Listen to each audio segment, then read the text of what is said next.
الشيطان الرجيم بسم الله الرحمن الرحيم فإن انتهوا فإن الله غفور رحيم بس اگر وہ باز آ جائے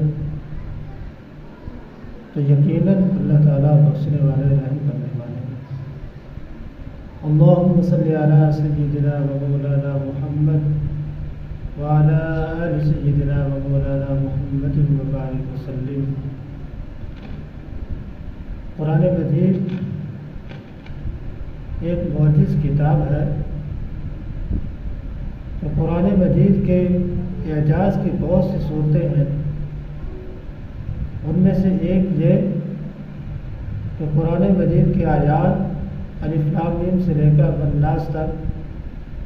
یہ سب کے سب آپس میں منسلک ہیں۔ ان میں سے ہر ایک آیت کا تعلق دوسری آیت کے ساتھ یعنی گزشتہ آیات کے ساتھ ہے۔ تو قرآن مجید کی اس آیت کے اندر رب تعالیٰ کی ذات نے فرمایا فَإِنِ انتَهُوا، بس اگر وہ باز آ جاتے ہیں فَإِنَّ اللَّهَ غَفُورٌ رَحِيمٌ، تو یقیناً اللہ تعالیٰ بخشنے والے رحم کرنے والے ہیں۔ یہ آیت نمبر 192 سورۃ البقرہ ہے۔ اس سے پہلے والی آیت 191 یعنی 191 اس میں اللہ تعالیٰ نے ارشاد فرمایا کہ تم انہیں قتل کرو جہاں پہ تم انہیں پاؤ، اور انہیں نکالو جہاں سے انہوں نے تمہیں نکالا تھا۔ تو اس آیت میں اللہ رب العزت کی ذات نے ارشاد فرمایا کہ اگر وہ اپنے افعال سے باز آ جاتے ہیں، کفر و شرک چھوڑ دیتے ہیں،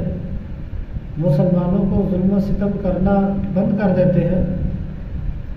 اور اپنے برے افعال سے باز آ جاتے ہیں، فَإِنِ انتَهُوا، اگر وہ باز آ جائیں،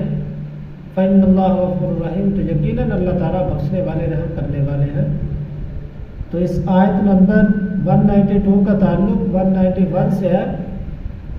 کہ اس آیت میں اللہ تعالیٰ نے ارشاد فرمایا تھا کہ انہیں قتل کر دو جہاں پہ انہیں پاؤ، تو اس آیت میں فرمایا کہ اگر وہ باز آ جائے تو انہیں بخش دیا جائے گا۔ اور حدیث مبارکہ میں ارشاد ہے کہ پیغمبر علیہ السلام نے ارشاد فرمایا کہ اگر 100 سال کا بوڑھا کافر سچے دل کے ساتھ مخلص ہو کر کلمہ طیبہ پڑھ لیتا ہے تو اللہ تعالیٰ اس کے پچھلے سارے گناہوں کو معاف فرما دیتے ہیں۔ تو یہ اللہ رب العزت کی ذات کا کرم فضل ہے کہ اللہ رب العزت کی ذات اتنے بڑے کافر کو، جس نے پوری زندگی اللہ تعالیٰ کی نافرمانی کی ہوتی ہے، تو اللہ تعالیٰ اس کی بھی بخشش فرما دیتے ہیں۔ تو اس آیت میں ہمارے لیے بھی سبق ہے، وہ یہ کہ کبھی بھی اللہ کی رحمت سے مایوس نہ ہو، اللہ کے در پہ آئیں، سچے دل سے معافی مانگیں، اللہ تعالیٰ بڑے سے بڑے گناہگاروں کو معاف فرما دیتے ہیں، جس نے مرضی جتنے گناہ کیے ہوں، لیکن شرط یہ ہے کہ پکی اور سچی توبہ کرو، اللہ کے در پہ آ جاؤ، اللہ تعالیٰ پچھلے سارے گناہوں کو معاف فرما دیں گے۔ صدق اللہ العظیم۔